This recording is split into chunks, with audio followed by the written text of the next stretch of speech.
And Mom, would you please open us up? Gracious Heavenly Father, thank you for this day, dear Lord. Thank you for us getting together this morning, dear Lord, be able to put the services out there online, dear Lord. And please continue, dear Lord, to watch over us, each and every one of us, all the prayer requests, dear Lord. The prayer requests for healing, both spiritually and physically, dear Lord.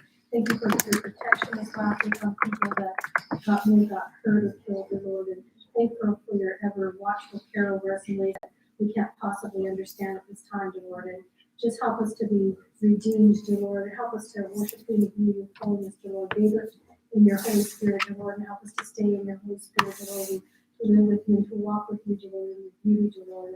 And just we long to be with you forever, dear Lord. We long to be by your side forever. We long to stay in the shadow, in the bubble, and the care, and the protection and the love of the Holy Spirit, dear Lord. And help us to die daily, dear Lord. And that's to our personality, to the world, to everything, dear Lord. Help us to die that death, dear Lord, so that we may be that new creature while we're still here, dear Lord. Please be with all those who can't attend, dear Lord, and all those who are listening.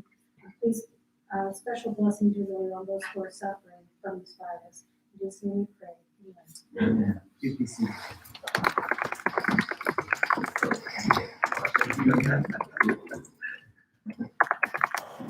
How you doing? But Jesus says you'll take a serpent to be fine. Yeah, I think we'll be okay. We're up to Woodruff yesterday, but it's open. They're open. Is it? I just wondering, I was kind of thinking about driving up to Volcano. Last time I drove up to Volcano, I wanted to hang out in their little park there. Yeah. I have a tiny park. Yeah. And literally from 1 week to the next, I went up there 2 weeks in a row. From 1 week to the next, the park was shut down. There's like 8 people in this town. But, hey, whatever. You gotta do what you gotta do. You guys got your Bibles? Go with me to, let me get my notes out here. Luke chapter 12.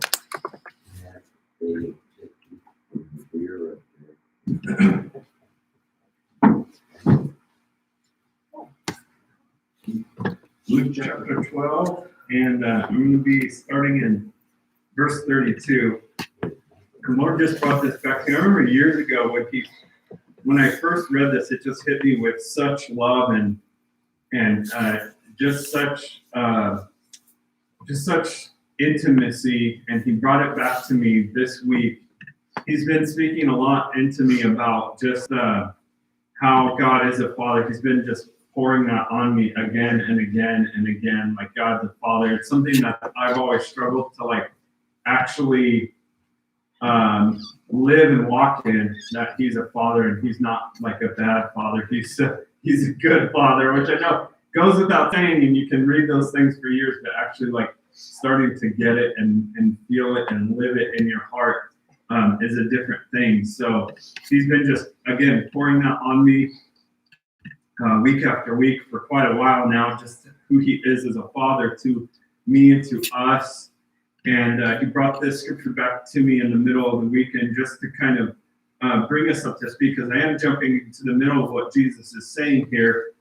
This whole kind of conversation starts from a couple guys in the crowd of his disciples asking Jesus to kind of arbitrate over who's going to get an inheritance between this guy and his brother. Jesus kind of answers like, who has made me a judge or an arbiter over you? And he goes into a parable of the rich fool who had a ton of harvest, and he wanted to tear his barns down and build bigger barns and just hoard everything he had. And he didn't realize like he was going to die. His soul was going to be required of him.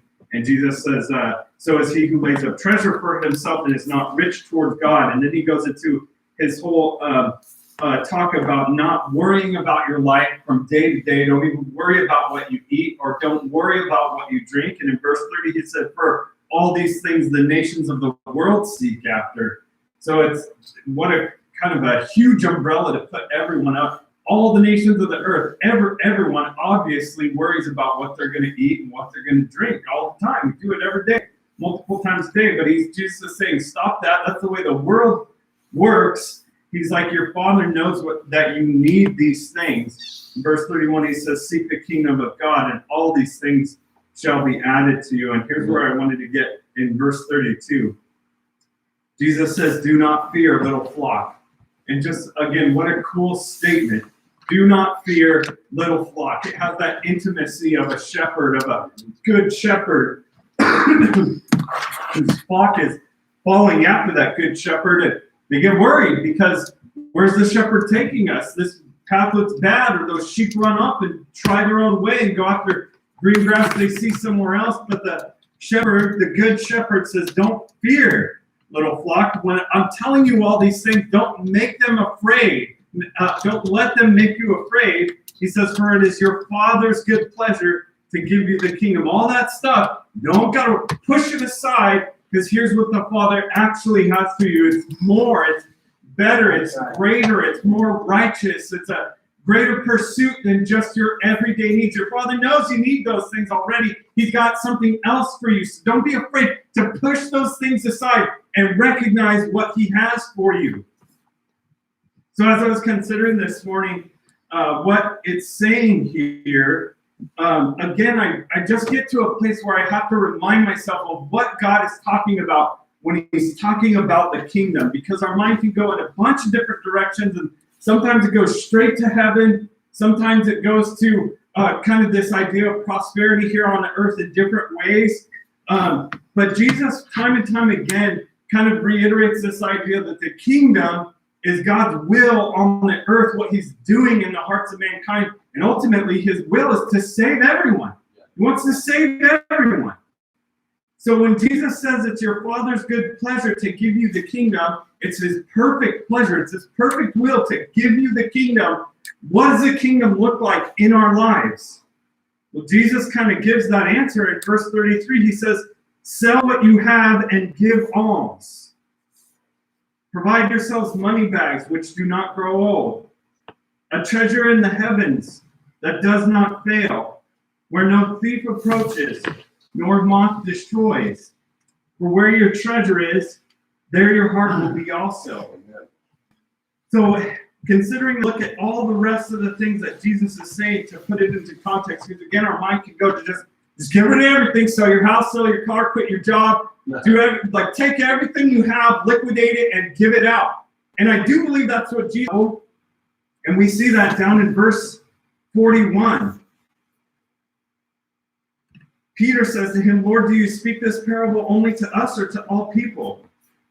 And the Lord said, who then is that faithful and wise steward, whom his master will make ruler over his household, to give them their portion of food in due season? What does God fill us with? When He gives us the kingdom, what is He giving to us? He's giving us the gospel to give out to those who are poor spiritually, as well as physically. He wants them to be matched. He wants us to provide for people physically, and He wants to provide for people spiritually. So when He's saying, sell everything you have and give alms, or give compassionateness to the poor, sell it all. He's saying, all the goodness and all the riches I give you in this life, physically and spiritually, I want you to take all those, lump them together, and give them to those who need them. That's the kingdom. Sell what you have and give alms. Provide yourself money bags which don't grow old. Our heart's that money bag. God is pouring everything, all His riches into us.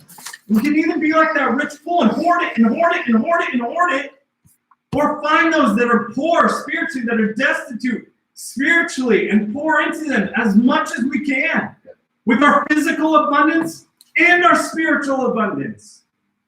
And I don't want to put priority over those. It's pretty much dependent on what God gives you to give to them in the moment. But He does want us to give both. It says, a treasure in the heavens that does not fail, where no thief approaches, nor moth destroys. For where your treasure is, there your heart will be also. Again, if our treasure is in heaven, that's where our heart goes. There's a saying that you're so heavenly minded, you're no earthly good. Right?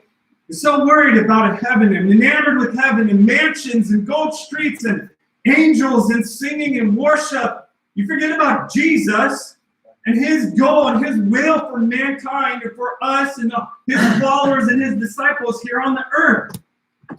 If He's our treasure, what does He treasure? Amen. That's where we got to be.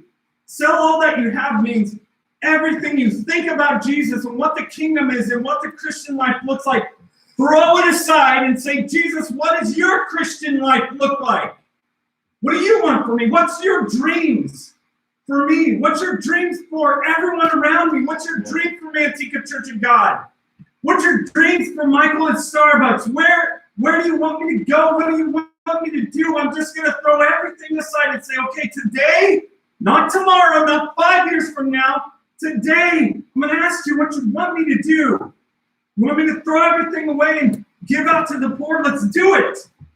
So people, when they recognize their treasure or who their treasure is, they become joyful givers. Who's your treasure? I circled that your treasure and put a line back up to verse 30 and verse 32. Your Father, He's your treasure. Amen. He takes care of you. Let me read what I wrote down here.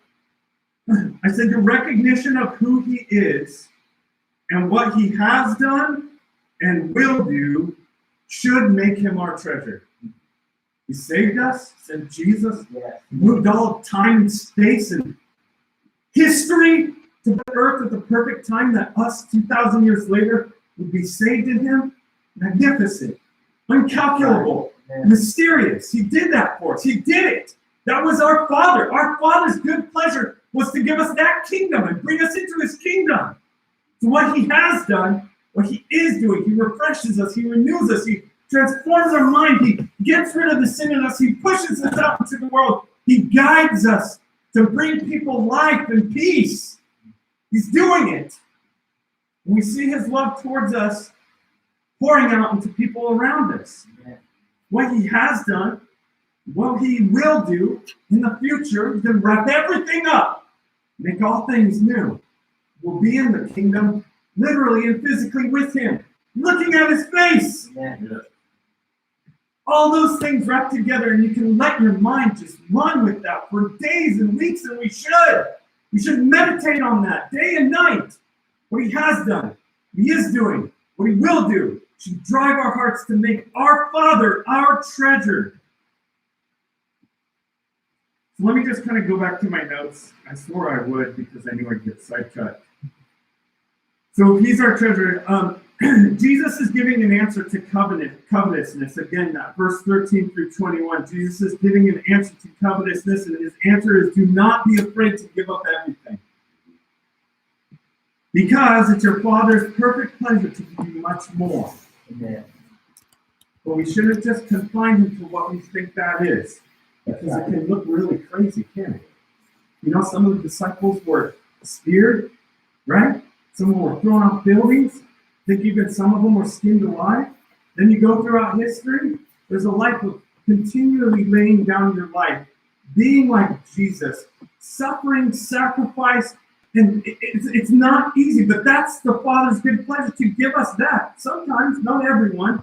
I'm going to paint with a broad brush stroke. God gives to each of us according to the measure of our faith, right? Some of us can walk into that fire, some of us can't. But we should never kind of take that idea of the Father's kingdom and put it into our own parameters. We got to keep them in His. It's His perfect pleasure to give us much more than just our normal, everyday Christian life. Your recognition of who He is and what He has done and will do should make Him our treasure. When He is our treasure, Jesus says we will respond two ways. By giving everything we have away. What do I mean by that? Well, I talked about it. Physically, we can do that. Didn't Moses do it? Here's Egypt, Jesus. Don't care. I'd rather you tell me what I need to improve. I'd rather feel your reproach. That's beauty. That is life. That is riches. That's treasure to me, not Egypt. Goodbye, Egypt. Jesus, you're my treasure, right? By giving everything we have away, all our notions about who He is, all the ideas and concepts we've built up over our history of being Christians, we just live on those, and sometimes they're dead wrong. This is who I think you are, Jesus. Show me who you really are. Yes. Amen. Here's my dreams as Michael the Christian over 20, 30 years. I don't care, Jesus. What's your dreams? Not what's your dreams for me even. What's your dreams, Jesus? Where do you want me to go? What am I to do right now, today, with the next person I come into contact with? What am I supposed to do? We have to give everything away. And look at this. Jesus continues on. After we get that idea of everything given away, look at verse 35. Let your waist be girded about, and your lamps burning. And you yourselves be like men who wait for their master when he will return from the wedding, that when he comes and knocks, they may open to him immediately. Is that how we wait for him every morning? Let me ask that. Is that how we wait for him in our mind? Is that how we wait for him in our heart? Jesus, I'm just waiting for that next word from you. Amen. Jesus, as I'm reading this book and I don't know what it's saying, I don't get what you're saying. You're so mysterious. What are you saying to me? I'm just waiting, chomping at the bit. I want that answer more than anything. Just that contact, that intimacy, that love. Where are you? I want to open the door immediately. Or do we just kind of shut it up and forget about it? And go about our traditions and everything we do all the time and live in fear and all that nonsense? Or are we ready to open to him immediately? Wake up in the morning. Jesus, what do you want me to do? What's my next move? Verse 37, blessed are those servants whom the master, when he comes, will find watching. Assuredly, I say to you that he will gird himself. Look at this. This is Jesus talking about the master reacting to us watching.